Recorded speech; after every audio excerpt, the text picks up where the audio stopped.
જય શ્રી કૃષ્ણ મિત્રો, નિત્ય સત્સંગમાં આપ સૌનું સ્વાગત છે। આજે આપણે સાંભળીશું ચાતુર્માસમાં સાંભળવામાં આવતી તુલસી માતાની પૌરાણિક કથા। જો આ વિડીયો તમને પસંદ પડે તો લાઈક અને શેર કરી ચેનલને સબસ્ક્રાઇબ જરૂરથી કરજો।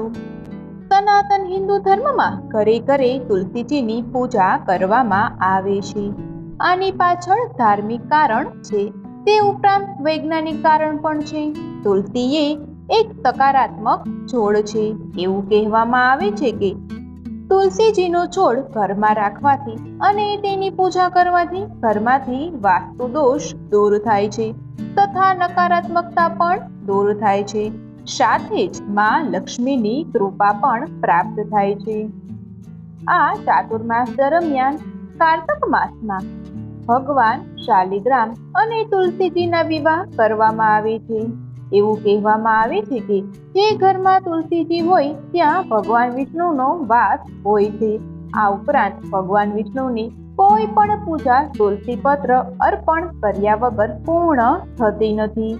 તુલસીજી અને ભગવાનની એક ખૂબ જ પૌરાણિક કથા પ્રચલિત છે, તે હવે આપણે સાંભળીએ। એક ગામડું હતું। તે ગામડાની બધી સ્ત્રીઓ કાર્તક માસમાં તુલસી માતાની પૂજા કરવા જતી।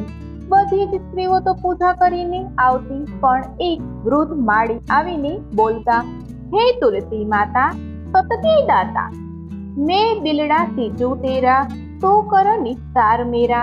तुलसी माता अडुआ दे लडुआ दे, पीतांबरनी धोती दे, मीठा मीठा ग्रास दे, वैकुंठनो वास दे, चटकानी चाल दे, पतकेनी मोत दे, चंदननी काठ दे, झालरनी झणकार दे, साईનું રાજ દે, દાલ ભાતનું ભોજન દે, ગ્યારસનું મોત દે, શ્રી કૃષ્ણનો કાંધો દે। આ વાત સાંભળીને તુલસી માતા સુકાવા લાગ્યા। ત્યારે ભગવાનને પૂછ્યું, હે તુલસી, તમે કેમ સુકાવશો? તમારી પાસે તો ઘણી સ્ત્રીઓ આવી છે, તમને જળ અર્પણ કરે છે તથા મીઠાઈનો ભોગ લગાવે છે તથા ગીત ગાય છે। ત્યારે તુલસી માતાએ કહ્યું, એક વૃદ્ધ માળી દરરોજ આવે છે અને આ વાત કહીને જાય છે, બાકી બધું તો હું એમને આપી શકું, પણ શ્રી કૃષ્ણનો ખંભો ક્યાંથી આપું? ત્યારે ભગવાન બોલ્યા, તે વૃદ્ધ માળી મરશે ત્યારે ખંભો આપવા હું જઈશ। થોડા સમય પછી તે વૃદ્ધ માળીનું મૃત્યુ થયું। બધા ગામડાના લોકો ભેગા થઈ ગયા અને તે માળીને લઈ જવા લાગ્યા। તે એટલા ભારે થઈ ગયા કે કોઈ પણ વ્યક્તિ તેને ઉપાડી શકતા ન હતા। બધા કહેવા લાગ્યા, આટલા પૂજા પાઠ કર્યા, દરરોજ માળા કરતા, તો પણ આટલા ભારે કેમ થઈ ગયા? ત્યારે વૃદ્ધ બ્રાહ્મણના રૂપમાં ભગવાન ત્યાં આવ્યા અને પૂછવા લાગ્યા, આ ભીડ કેની છે? ત્યારે લોકોએ કીધું, એક વૃદ્ધ માળી મરી ગયા છે, તે પાપી હતા એટલે ભારી થઈ ગયા છે, કોઈ પણ તેમને ઉપાડી શકતું નથી। ત્યારે ભગવાને કીધું, મને એમના કાનમાં એક વાત કહેવા દો, કદાચ ઉઠી જાય। ભગવાને વૃદ્ધ માળીની પાસે જઈને કાનમાં કીધું, બૂઢી માય मन की निकाल ले, अडुआ ले गडुआ ले, पीतांबरनी धोती ले, मीठा मीठा ग्रास ले, वैकुंठनो वास ले, चटकानी चाल ले, चंदननी काठ ले, झालરની ઝણકાર લે, દાલ ભાતનું ભોજન અને કૃષ્ણનો ખંભો લે।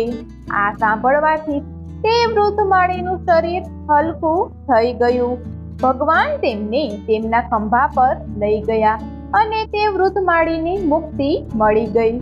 હે તુલસી માતા, જેવા તે વૃદ્ધ માળીને ફળ્યા તેમ અમારી ઉપર પણ કૃપા કરજો। જેમ તેમને શ્રી કૃષ્ણનો ખંભો મળ્યો તેમ બધાને આપજો। જય માં તુલસી માં। તો મિત્રો, આ હતી તુલસી માતાજીની પૌરાણિક કથા। તુલસી માતાજીની નિત્ય સેવા પૂજા કરવાથી મા તુલસી ભક્તોની સર્વ મનોકામનાઓ પૂર્ણ કરે છે। તથા ભગવાન શ્રી કૃષ્ણના આશીર્વાદ પણ પ્રાપ્ત થાય છે. જો આ માહિતી તમને પસંદ પડી હોય તો વિડીયોને લાઈક અને શેર કરી ચેનલને સબસ્ક્રાઇબ જરૂરથી કરજો. જય શ્રી કૃષ્ણ.